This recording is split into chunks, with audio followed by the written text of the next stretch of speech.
You don't belong here, boy. Victoria Harrington's diamond ring caught the light as she blocked Marcus Johnson's path. The help entrance is around back. Marcus stood perfectly still in his Tom Ford suit. I'm a guest, just like you. Like me? Her laugh cut through the ballroom. Security, we have an intruder. The orchestra stopped. 200 guests turned to stare. Whispers rippled through the crowd like poison. Just leave, man, someone muttered. You're making everyone uncomfortable. Know your place, another guest added. Victoria grabbed a glass of red wine from a passing server. Since you don't understand words... The burgundy liquid flew in a perfect arc, splashing across Marcus's face. Wine dripped onto his white vest like blood. The crowd gasped. Some laughed. Phones appeared everywhere, recording his humiliation. Marcus didn't move, didn't wipe his face. He just smiled. A terrible, knowing smile. You just destroyed everything you've ever built, he said quietly. Victoria laughed again. Is that a threat? No. A promise. His phone buzzed. 47 missed calls. The wine kept dripping as he walked toward the exit. What Victoria Harrington didn't know was that she'd just declared war on the wrong man. The Ritz-Carlton's autumn gala was where billions changed hands over champagne and small talk. Every year, 500 of America's most powerful gathered here. Old money, new tech, political dynasties. Victoria Harrington ruled this world like a queen.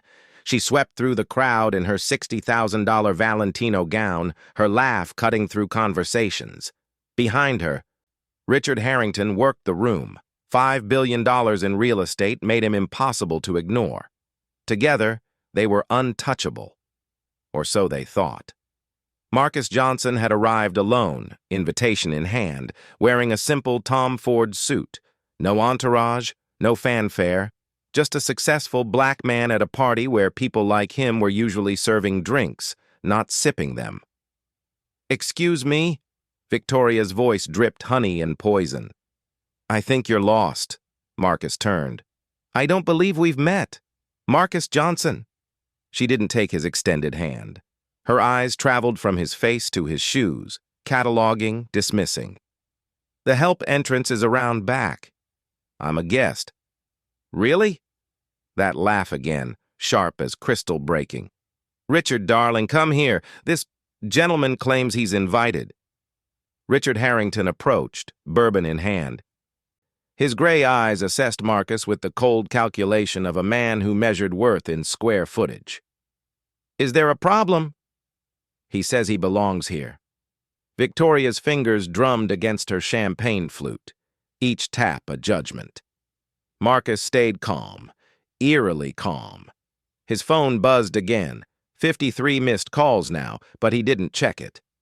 I'm CEO of Tech Vision Global. Perhaps you've heard of us?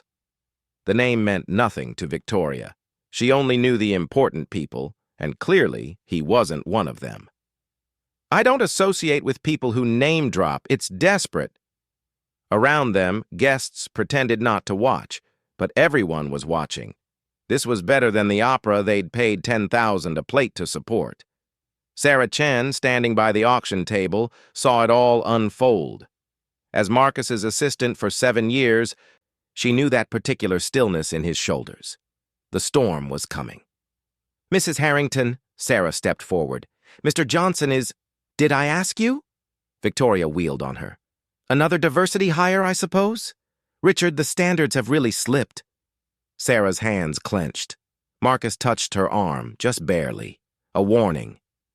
You know what I find fascinating? Marcus's voice was soft, conversational. How people reveal themselves, their true selves, in moments like this. Victoria's eyes narrowed. Is that a threat? An observation. Well, observe from somewhere else. This is a private event. I have an invitation. Invitations can be revoked. She snapped her fingers at security. These two are leaving. The security guard hesitated. He'd seen the guest list. But Victoria Harrington's family donated millions here. Who was he to argue? Sir, ma'am, if you could... Marcus's phone exploded with calls. 87 now. He glanced at the screen, and something shifted in his expression. Actually, I think I'll stay. You'll leave now, or what? For the first time, an edge entered his voice. You'll make a scene? Victoria's face flushed. How dare he? This nobody, this nothing standing here in her world challenging her. You don't know who you're talking to, Richard said, stepping closer. My wife's family built this city, and my company keeps it running. Marcus met his stare. 60% of your supply chain runs through TechVision Global, but you wouldn't know that. You only see what you want to see. The words hung there, a prophecy, a warning. Victoria grabbed a fresh glass of wine from a passing server. The Cabernet swirled like liquid garnets. You need to learn your place. My place? Marcus almost smiled. I know exactly where I stand. She moved faster than anyone expected. The wine flew in a perfect arc, catching him full in the face.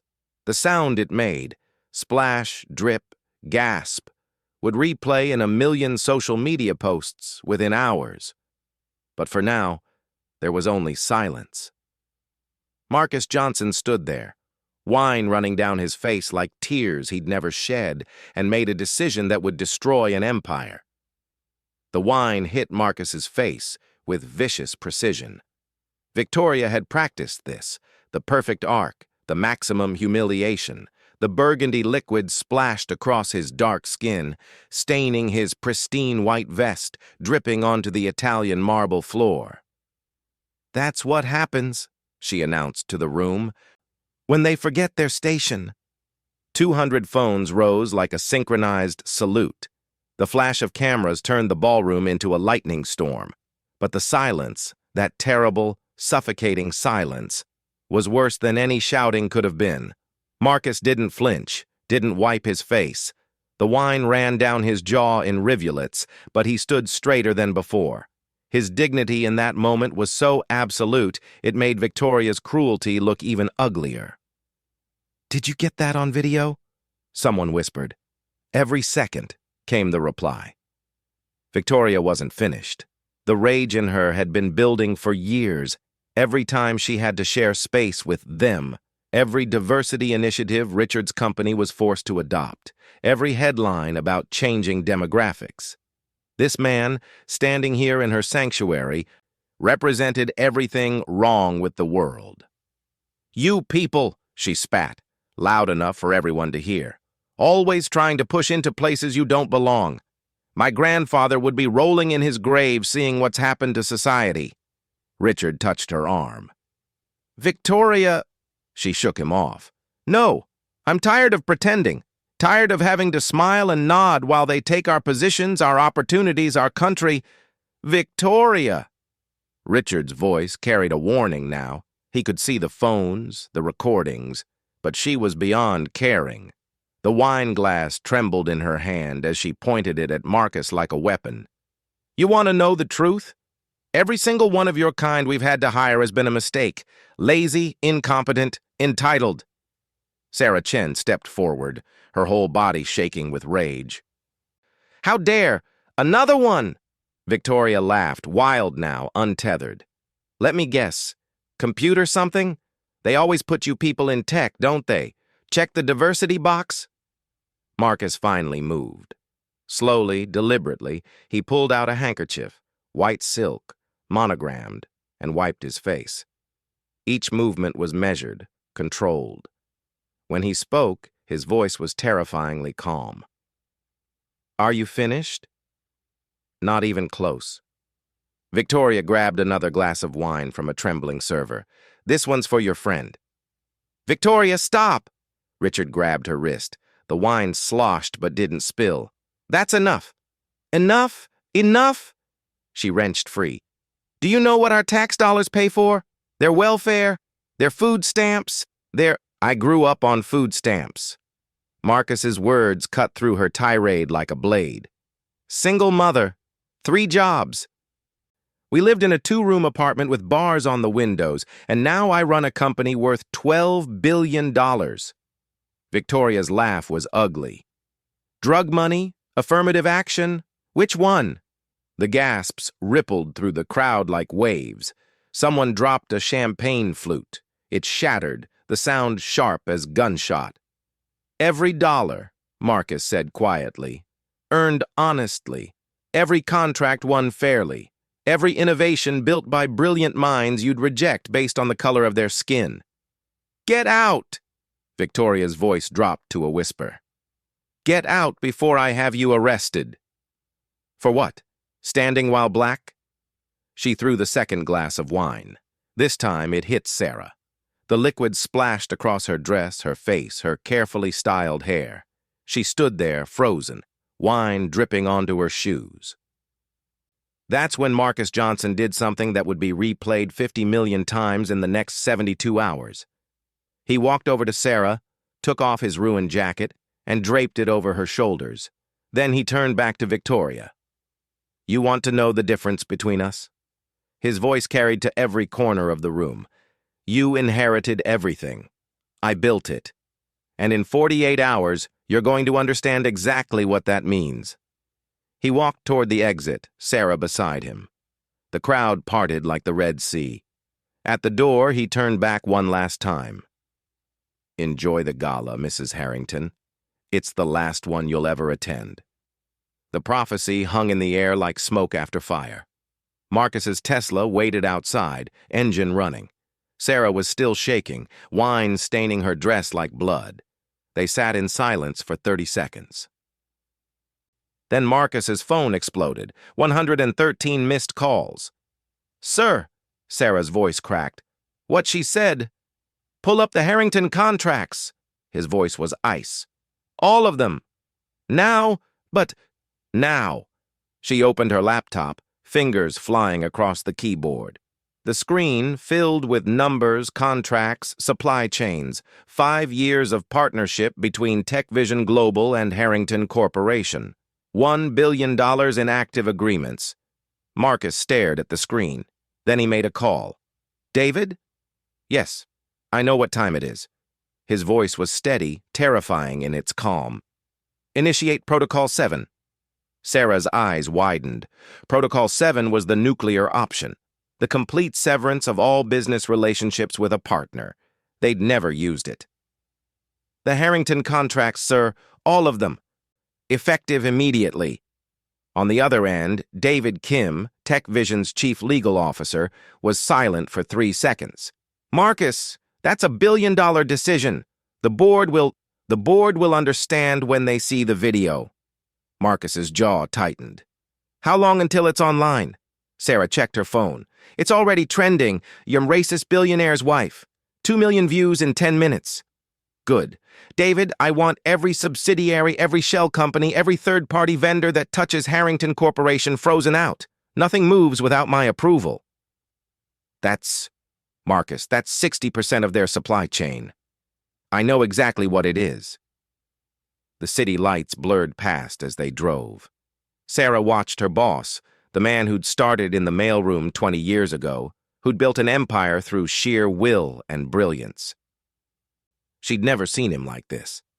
Sir, the press will... Let them come. He loosened his tie, the wine stain still visible on his shirt. Sarah, I need you to do something for me. Anything. I need you to pull everything. Every racist tweet Victoria Harrington thought she deleted, every discrimination complaint against their company, every minority-owned business they've crushed. His eyes met hers in the rearview mirror. All of it. Sarah's fingers were already moving. I know someone at the Times, and the Post, and... No, not yet.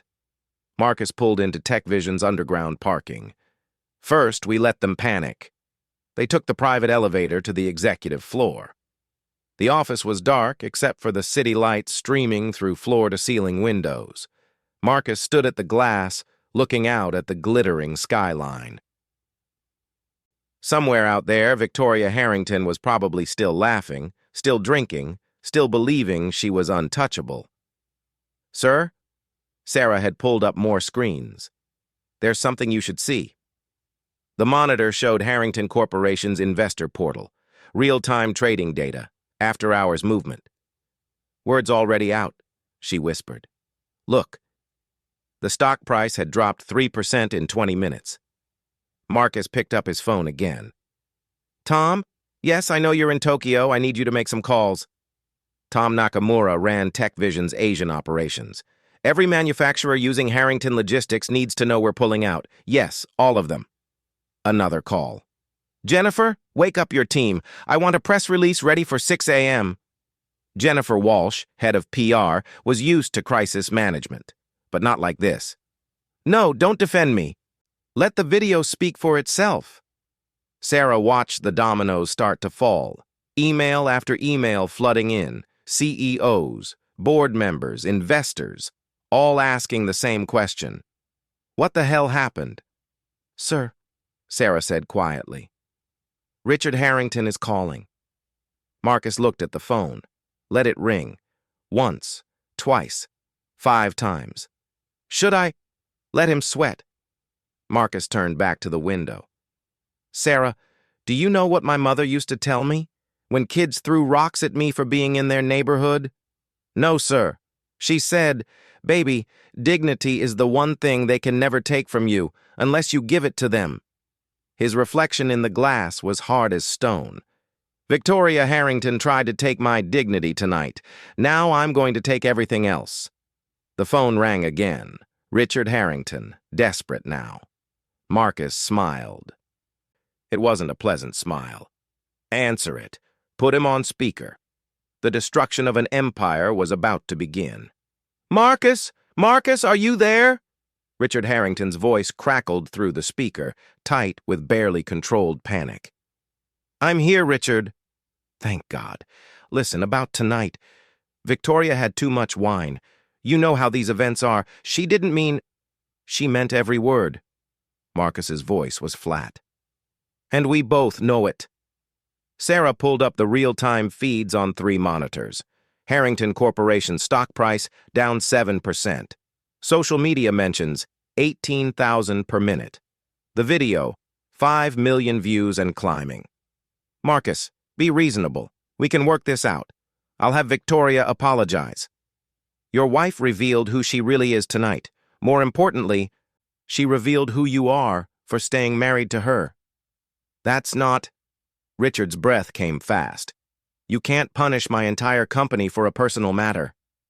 "Watch me." Marcus ended the call. His phone immediately lit up with more calls. Board members, investors, all scrambling to understand what was happening. By 3 a.m., the first domino fell. "Sir," Sarah's voice was hoarse from coffee and exhaustion. "Zhao Manufacturing just confirmed. They're pulling out of the Pacific Heights development." The Pacific Heights project, Harrington's crown jewel, a $2 billion mixed-use development that would define Richard's legacy. Without Zhao's steel and concrete supply, it was dead. "That's just the beginning," Marcus murmured. By 4 a.m., 3 more suppliers had withdrawn, each citing ethical concerns and contractual review periods. Corporate speak for, "We're choosing sides, and it's not yours." Richard called again. "You're destroying 30 years of work. Your wife destroyed it in 30 seconds. This is illegal, tortious interference. I'll sue—" "Sue me." Marcus's laugh was cold. "Discovery should be interesting. How many discrimination lawsuits has Harrington Corp settled quietly? 17? 18? Silence. Then, how do you know about those?" "I know everything, Richard. The minority-owned firms you undercut, the black engineers you passed over for promotion, the janitors, mostly immigrants, you pay below minimum wage through shell contractors." Sarah pulled up another screen. "Sir, Bloomberg's picked up the story." The headline screamed, "Tech Titan cuts ties with Harrington after racist incident." "My God," Richard whispered through the phone. "Marcus, please. We have 8,000 employees. They don't deserve—" "They'll be fine. TechVision will hire anyone who wants to leave. Same salary, better benefits." Marcus paused. "Except management. They can rot with you." By dawn, Harrington Corporation's stock had dropped 22%. Trading was halted twice. The SEC announced an investigation into unusual market activity.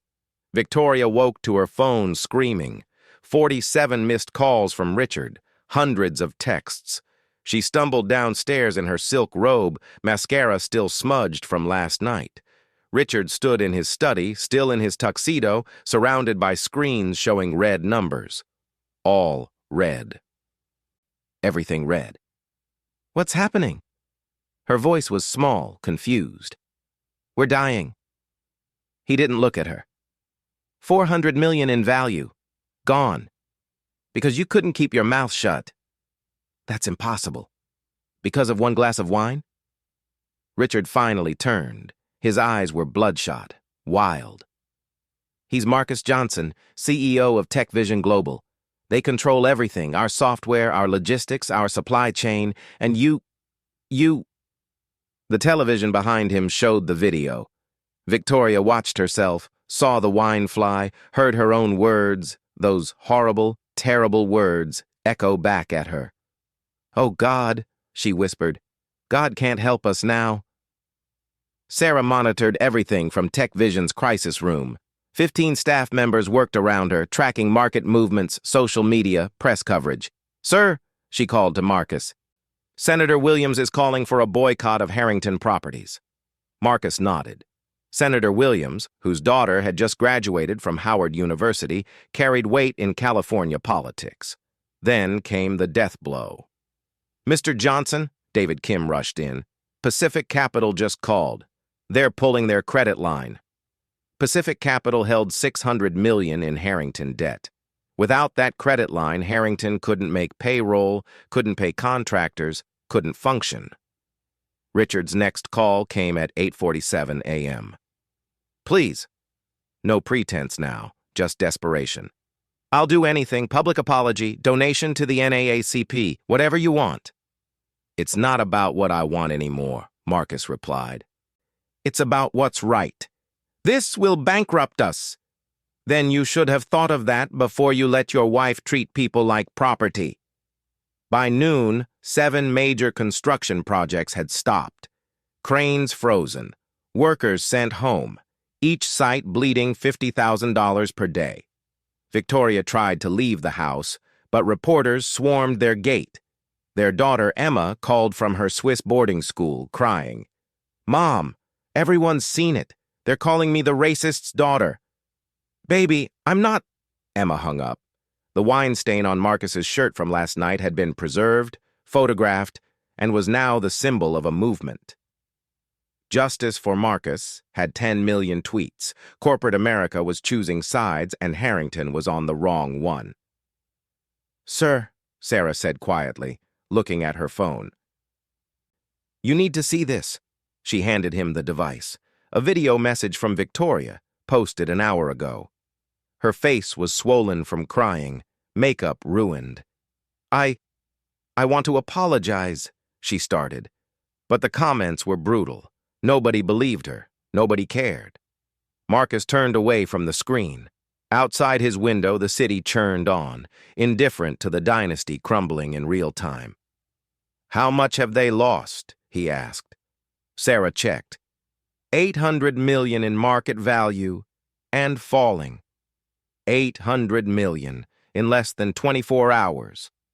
Marcus thought about his mother, cleaning office buildings at night, coming home to find slurs painted on their door. He thought about every job interview where he was not quite the right fit, every promotion that went to someone's nephew instead. "Sir?" Sarah touched his shoulder. "It's done. Harrington Corporation is effectively dead." But Marcus wasn't smiling. This wasn't joy. It was justice, cold, calculated, and absolutely devastating. "No," he said quietly. "It's not done. Not yet."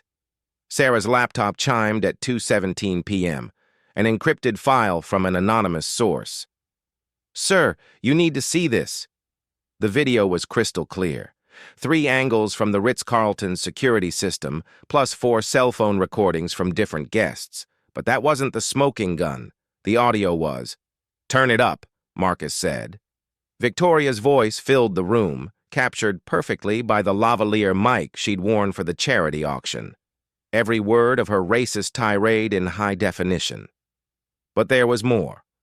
A full 5 minutes before Marcus arrived. "Told Richard we need to clean house," Victoria was saying to another guest. "All these diversity hires are dragging down property values. You know what I call them? Infestations." The other woman laughed nervously. "Victoria, you can't say, 'I can say whatever I want. My family built this city when their people were still in chains where they belonged." Sarah's hand covered her mouth. "Dear God." "There's more," Marcus said grimly. The video continued. Victoria discussing how she'd systematically denied housing applications from black families. How she'd instructed property managers to find violations when minorities applied. How she'd created shell companies specifically to avoid discrimination laws. "The best part?" Victoria's recorded voice was gleeful. "They can never prove it. Richard's lawyers made sure of that." Marcus stood slowly. "Send it." "To who?" "Everyone." Sarah's fingers flew across the keyboard. The video went to CNN, MSNBC, Fox, The New York Times, Washington Post, Wall Street Journal, but also to Twitter, Facebook, Instagram, TikTok, everywhere at once. 3 minutes later, it was the top story on every platform. "Billionaire's wife caught on hot mic admitting to systematic racism." The reaction was instant and volcanic. Cancel Harrington exploded. The video had 10 million views in the first hour, 20 million by hour 2. By hour 3, it was international news.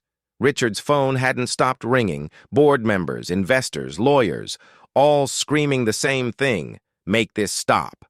"I can't," he screamed back. "Don't you understand? We're finished." Victoria sat in their kitchen, watching her life disintegrate on live television. CNN was running a special report. They'd found 17 former Harrington employees, all minorities, willing to speak on record about discrimination. "She told me I was lucky to have a job," one woman said through tears. "That people like me usually ended up on welfare. She made all the black employees use the service elevator," another testified. "Said we made the real guests uncomfortable." Then came the photograph that broke what was left of Victoria's world. Emma, her daughter, posted on Instagram, "This is not my mother anymore. I'm changing my name. I'm ashamed to be a Harrington." The likes poured in. Hundreds of thousands. The comment that got the most attention was simple: "Your mom got what she deserved." Marcus watched it all from his office. Sarah had set up a wall of screens, each showing different aspects of the collapse: stock prices, social media, news coverage. "Sir," David Kim entered, "the Justice Department just announced an investigation into Harrington Corporation for violations of the Fair Housing Act." That was the kill shot. No company survived a federal investigation like that, not when the evidence was this damning. Richard called one more time. "Marcus, I'm begging you. My father built this company. My grandfather. Generations of work. Generations of discrimination," Marcus corrected. "Generations of keeping people like me out. It ends today. What do you want? Money? I'll pay. I want you to feel what every family you rejected felt, what every employee you underpaid felt. What I felt last night when your wife decided I was less than human." "She's leaving me," Richard's voice cracked. "I'm divorcing her. Isn't that enough?" Marcus looked at the screens. Harrington Corp down 63%. Trading halted indefinitely. Federal investigation announced. Boycotts organized in 17 cities. "No," he said simply, "it's not." The video played again on CNN. They'd added subtitles, making sure every word of Victoria's racism was perfectly clear. The anchor looked directly at the camera. "In 36 hours, one of America's oldest real estate dynasties has completely collapsed. The question now isn't whether Harrington Corporation will survive. It's who will buy the pieces." Sarah looked at Marcus. He was already pulling up acquisition documents. The hunter had become the hunted. and the kill was about to be made. The press conference was scheduled for 4 p.m. Eastern. Every major network cleared their schedule. The room at the Four Seasons held 500 journalists, all waiting for Marcus Johnson to speak. He entered through a side door wearing a new Tom Ford suit. Navy this time, no stains. Sarah walked beside him, head high, wearing the same dress from 2 nights ago, wine stains still visible. A deliberate choice.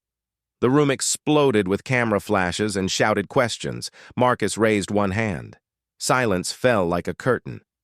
48 hours ago, Victoria Harrington threw wine in my face because of the color of my skin. His voice was steady, measured. What she didn't know was that the man she humiliated controls 60% of her husband's supply chain. Gasps rippled through the room. Someone whispered, "Holy shit! TechVision Global has partnerships with 800 companies nationwide. We process the logistics for half of California's construction industry. We wrote the software that Harrington Corporation uses for everything from payroll to project management." Marcus paused, letting it sink in. Victoria Harrington didn't just insult a black man at a party. She insulted the man who keeps her husband's empire running. A reporter shouted, "Mr. Johnson, are you admitting to deliberately destroying Harrington Corporation?" "I'm admitting to ending a business relationship with a company whose values don't align with ours." Marcus's smile was sharp. The market did the rest. But the federal investigation is based on evidence that existed long before Saturday night. Victoria Harrington's own words, recorded by her own microphone, admitting to crimes that go back decades. On cue, Sarah pulled up the presentation. Slide after slide of evidence, emails, internal memos, recorded conversations. 20 years of systematic discrimination, all tied to Victoria and Richard Harrington. This, Marcus pointed to one email, is Victoria instructing property managers to reject applications from anyone with an ethnic name. This is Richard approving reduced salaries for minority employees. This is their CFO joking about keeping the darkies in the mailroom. The room was dead silent. Several journalists looked sick. "Where did you get these?" someone asked. "Whistleblowers. Employees who've been waiting years for someone to listen." Marcus looked directly into the CNN camera. "To those still at Harrington Corporation, TechVision will interview every single one of you. Same positions, better pay, actual respect." Then the door burst open. Richard Harrington stumbled in, disheveled, unshaven, still wearing yesterday's clothes. Security moved to stop him, but Marcus raised a hand. "Let him through." Richard pushed to the front, his eyes wild. "You son of a bitch! You planned this." "I planned nothing. Your wife planned this the moment she decided I was beneath her." 40 years, Richard's voice cracked. "My family built this city. We employed thousands." "You exploited thousands." Marcus's voice never rose. "Paid them less because of their skin color, denied them promotions, made them use service elevators. That's business. No, that's bigotry. And now it's over." Richard lunged forward. Security caught him, but not before he screamed, "I'll kill you! I'll fucking kill you!" Every camera captured it. The headline wrote itself. "As you can see," Marcus said calmly as Richard was dragged away, "the Harrington family response to accountability is violence, just as their response to diversity was discrimination." A reporter from the Times stood. "Mr. Johnson, what's your endgame here?" Marcus walked to the podium, gripped its edges. Harrington Corporation owns 8,000 rental units across California, homes that have been systematically denied to minority families. As of this morning, TechVision Global has made an offer to purchase the entire portfolio. The room erupted. This wasn't just revenge, it was a takeover. "We're offering 10 cents on the dollar," Marcus continued, "which, given their debt and legal liabilities, is generous. Those properties will be converted to mixed-income housing with priority given to families previously discriminated against." That's $1 billion acquisition," someone stammered. 1.2 billion, actually," Marcus smiled. Sometimes justice is expensive, but injustice, that costs everything.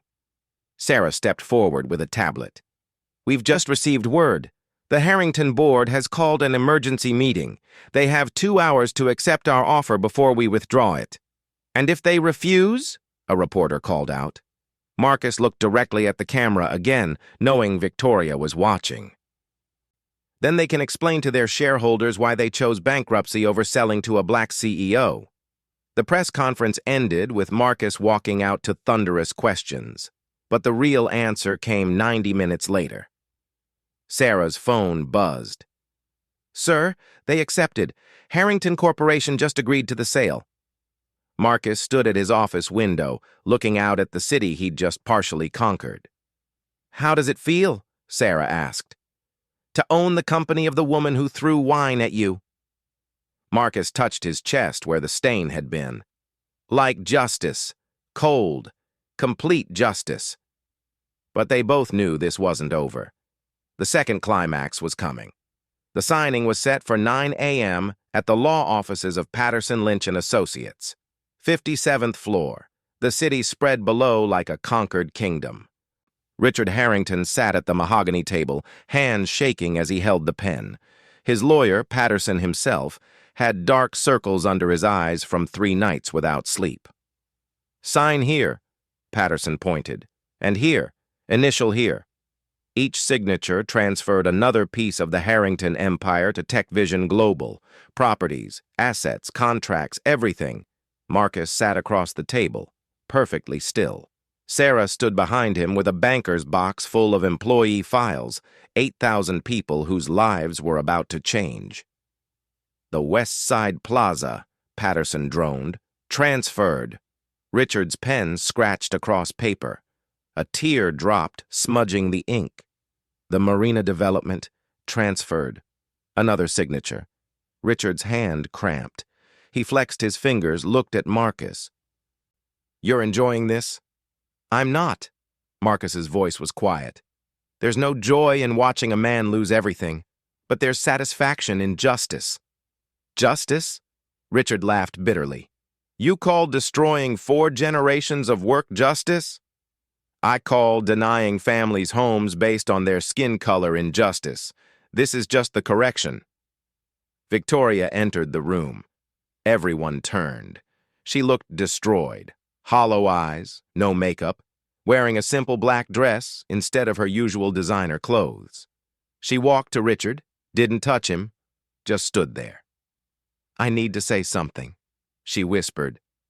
Marcus's lawyer started to object, but Marcus raised a hand. Let her speak! Victoria's voice was broken, raw. I was raised to believe things, terrible things. My grandfather, my father, they taught me that we were superior, that others were less than. She looked at Marcus. I never questioned it, never thought about the humans I was hurting, until I saw my daughter's message, until she said she was ashamed of me. Victoria, Richard started. No. She turned to him. We did this. We destroyed families, crushed dreams. And for what? To feel superior? To maintain some imaginary hierarchy? Her laugh was bitter. Look where that superiority got us. She reached into her purse, pulled out a small velvet box, the 5-carat diamond ring. She placed it on the table, slid it toward Marcus. Sell it. Use the money for your housing program. Marcus studied the ring, the same one that had caught the light as she held the wine glass. Keep it, remember it. Every time you look at it, remember the cost of hatred. Victoria's sob echoed in the silent room. The Pacific Heights Development, Patterson continued, voice cracking. Transferred. By noon, it was done. Every property, every asset, every contract, all belonged to TechVision Global. Richard signed the last page. The pen fell from his fingers, clattered on the table. It's finished. No. Marcus stood. Now it begins. Sarah opened her laptop. We're streaming live to all Harrington employees. Excuse me, all TechVision Property Division employees. 8,000 faces appeared on screens around the room. Maintenance workers, property managers, accountants, all watching, waiting.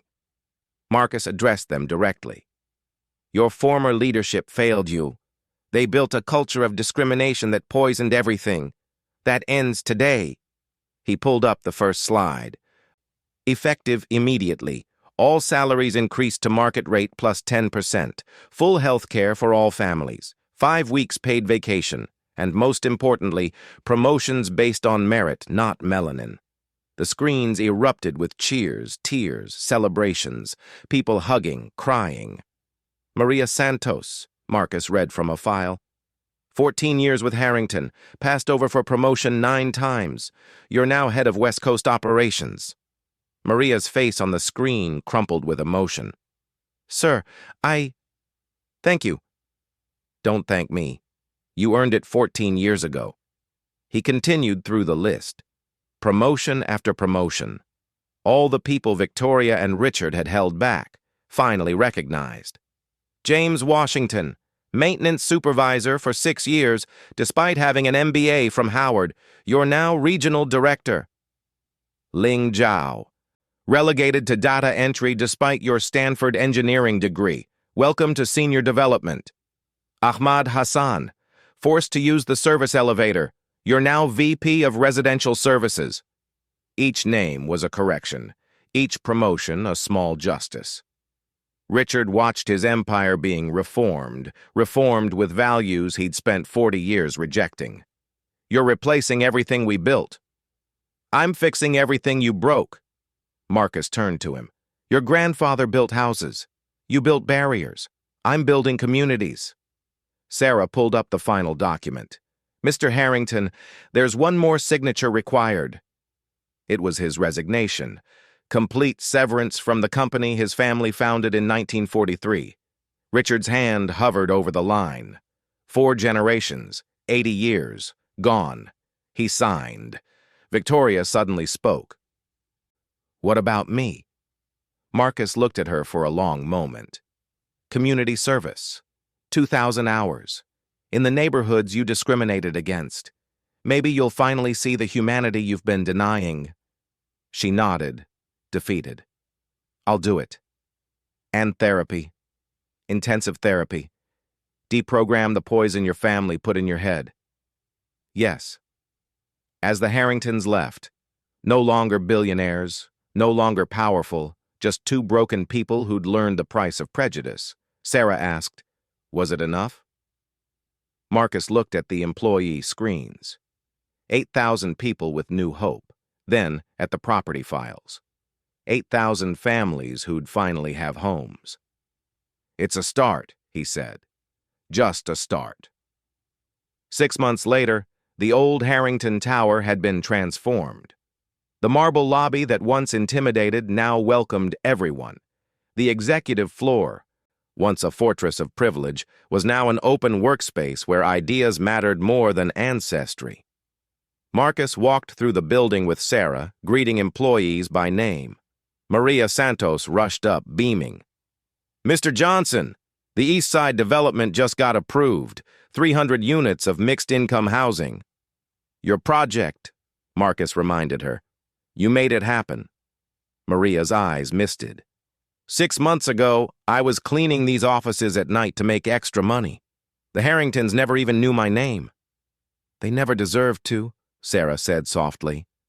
In the break room, now a full cafeteria with free meals, James Washington sat with his team planning the marina renovation. His daughter's photo sat on the table, Harvard acceptance letter in her hands.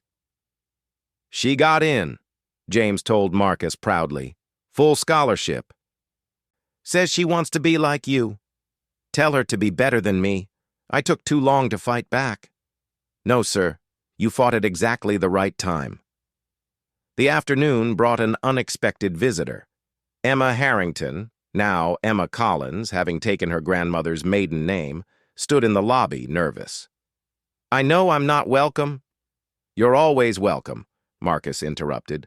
You're not responsible for your parents' choices. Emma's relief was visible.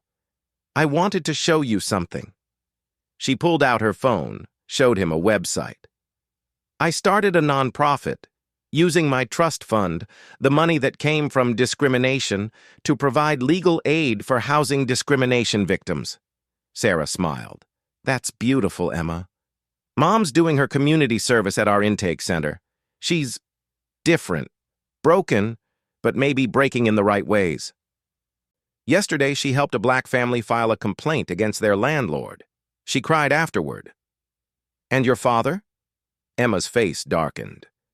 Gone to Montana. Bought a ranch with what little he had left. Still blames you for everything. He'll blame me forever. That's his choice. As Emma left, Ahmad Hassan approached. The same man Victoria had forced to use service elevators now wore a vice president's badge. Mr. Johnson, the quarterly reports. He handed over a tablet. Revenue up 40%, occupancy at 96%, and zero discrimination complaints, for the first time in the company's history. Marcus felt something loosen in his chest, a weight he'd carried since that wine hit his face. We're having a celebration tonight, Ahmad continued. The whole team. Would you join us? That evening, the top-floor conference room, the one where the Harringtons once plotted their discriminatory policies, echoed with laughter. Families of every color, every background, celebrating together. Ling Zhao raised a glass of sparkling cider. To second chances! To justice! Called out Maria. To Marcus Johnson! James shouted, but Marcus raised his hand. No, to all of you! You survived them! You outlasted them! You won! Sarah found him later on the balcony, looking out at the city lights. You did it, she said quietly. You didn't just destroy them. You built something better. My mother would have been proud, Marcus replied, his voice thick. She died thinking the system couldn't be beaten. But it can be. When we stand together? Yes. Inside, someone had put on music. Motown. People were dancing where boardroom presentations once preached exclusion. Children ran between the cubicles where their parents had once been banned from working. Sir? A young intern approached nervously. There's someone here to see you. Victoria stood at the entrance, holding a mop bucket. Her community service uniform was stained, her hands rough from cleaning, but her eyes were clear for the first time in years. I'm assigned to clean this building twice a week, she said quietly. I wanted you to know I'm grateful. Not for losing everything, but for finally seeing everything. She moved past them, began mopping the floor she once walked on in Louboutin. No one mocked her. No one threw wine. They just let her work, let her learn what dignity through labor really meant. Marcus watched her for a moment, then returned to the celebration.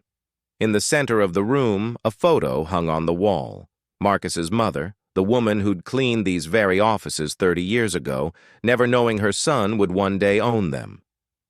She sees it, you know, Sarah said. Wherever she is, she sees what you've built. Marcus smiled, a real smile this time. Not cold justice, but warm satisfaction. The empire built on hatred had fallen. Something better had risen. And in conference rooms across the city, other billionaires were taking notes, realizing that privilege without principle was a house of cards.